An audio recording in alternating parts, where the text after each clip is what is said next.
So here we have reflected the skin of the neck region, and along with the skin there is a superficial muscle known as the platysma. This muscle, it is a subcutaneous muscle.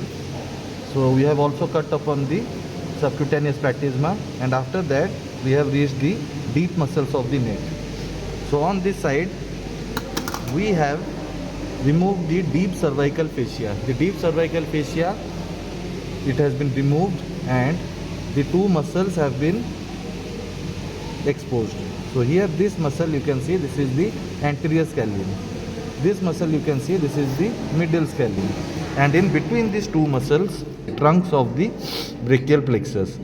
These trunks, they come out in between these two muscles, hence this is the site where the brachial plexus block or block for the upper limb surgeries, anesthesia is given at this site. Then these trunks, they move and behind the clavicle divisions. After that, these divisions, they continue down into the axilla. Below the clavicle you have the axilla.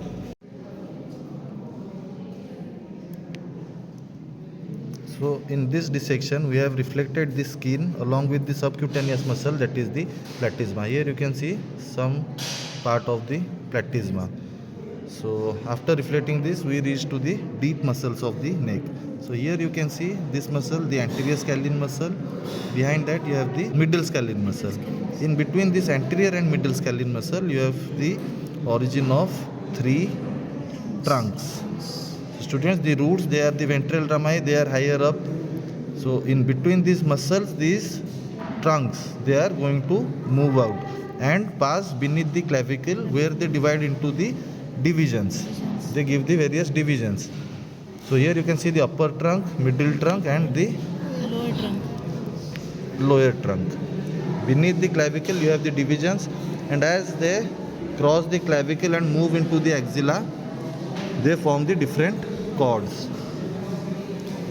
So surrounding the axillary artery, here you can see the axillary artery are the different cords. Here you have the lateral cord having the musculocutaneous nerve which pierces the coracobrachialis muscle, medial root of the median nerve, and another nerve is the lateral pectoral nerve which supplies the pectoral region. Here if you trace the medial root of the median nerve, then you can reach the medial cord. So branches from the medial cord, you have the medial cutaneous nerve of the forearm. So students, this is the medial cutaneous nerve of forearm, and remember it always accompanies a major nerve, that is the ulnar nerve. Ulnar nerve, as you can see, it is going and moving behind the medial epicondyle. So here you have the ulnar nerve, this is the medial cutaneous nerve of forearm. Here you have the medial root of the median nerve. So these two roots, the medial and the lateral roots, they are combining to form the median nerve. Alright, and behind you can see the posterior cord giving rise to the radial nerve. So behind the axillary artery you can see this is the radial nerve. So radial nerve, it is going to supply the extensor compartment of arm, forearm.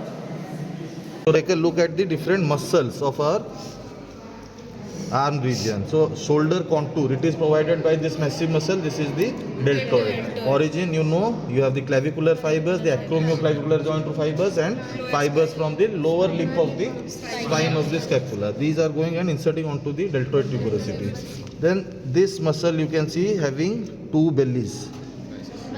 This is the biceps brachii. Uniting together, inserts as the biceps tendon into the radial tuberosity, as well as an aponeurosis. It blends into the fascia of the forearm, bicipital aponeurosis. We already saw this nerve, which is the musculocutaneous nerve. It is going to pierce through this small muscle. This small muscle having the origin here. So this point, this is the coracoid process. From here you can see the short head of biceps. Again you can see this coracobrachialis. Musculocutaneous nerve is piercing here. Then you can see it is coming out, moving in between the biceps and this deep muscle. What is this muscle? Brachialis. This is the brachialis. So in between the biceps and brachialis it is moving. And as it approaches the cubital fossa, you can see it is again becoming cutaneous. Okay, nice. And continues as the superficial nerve, continues as a superficial nerve, which is known as the lateral cutaneous nerve of forearm. Here you can see the fibers of the deltoid muscle.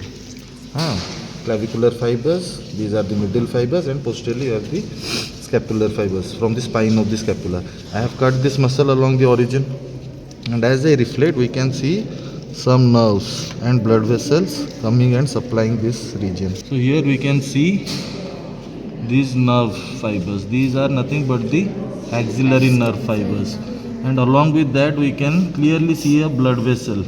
Posterior circumflex humeral. So these two structures you can see they are winding around this site. So here you have the globular head of the humerus. Along the margins of the globe you have the anatomical neck of the humerus. But as you move down at this side you have the surgical neck of humerus. Here you can see the axillary nerve winding around this region.